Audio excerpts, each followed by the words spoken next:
The integral of dt over t squared times the square root of t squared minus 16 should be handled using a trigonometric substitution. What I would like for you to do is identify the trigonometric substitution, set up the triangle, and see if you can substitute the parts of the integrand. Go ahead and pause the video and do that now.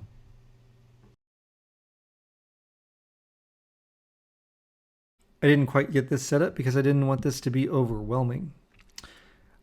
Because the radical has a t squared minus 16 with a variable as the first term, I know that t is going to be the hypotenuse of my triangle. I also know that I'm going to be using the secant of theta.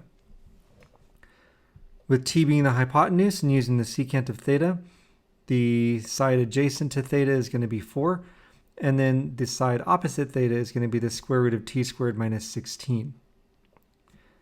Using the secant of theta, I have that the secant of theta is equal to t over 4, which means that t is equal to 4 times the secant of theta. That'll work out to be our substitution.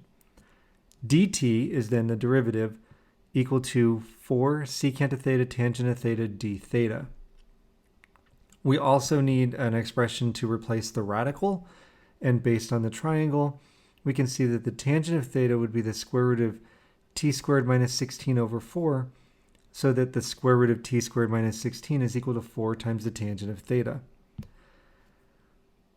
dt will then be replaced by what we have underlined in purple, 4 secant of theta tangent of theta d theta.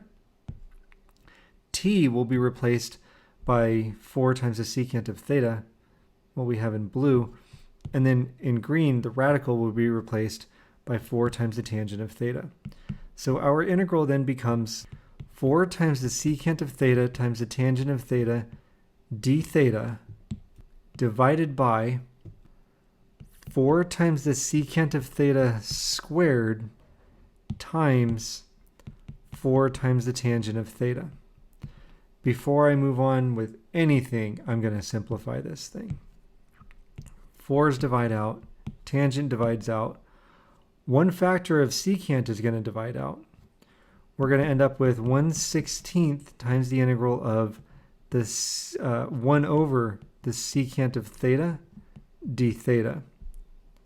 This might be a little bit tough to look at the moment, but if we realize 1 over the secant of theta is equal to the cosine of theta, then everything gets a whole lot clearer, and we have 1/16 times the integral of the cosine of theta d theta.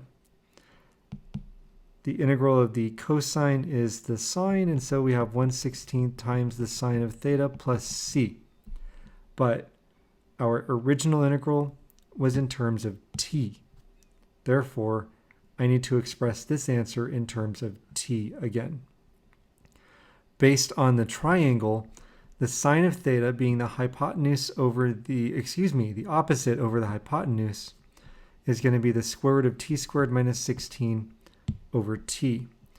So our integral evaluates to the square root of t squared minus 16 over 16t plus c. Now let's look at one that's a little bit different. The integral from 0 to 3 of x divided by the square root of 36 minus x squared dx. This can be handled by a trigonometric substitution. Absolutely. And it's a lot of work that we don't need to actually do.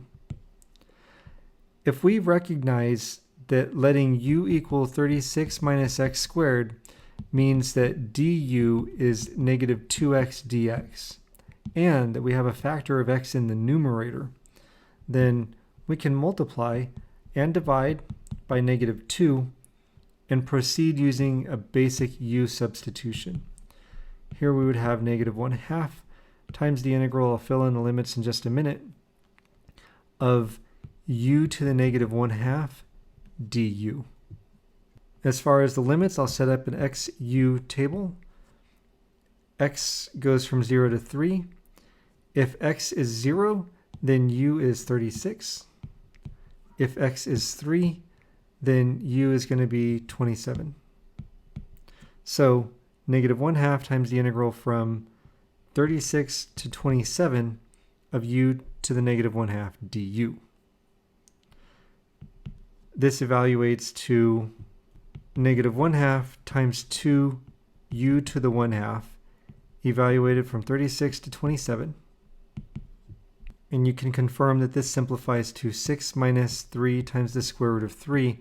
Folks, a trigonometric substitution was not necessary because we had a du, or a factor that could be turned into a du, in the numerator.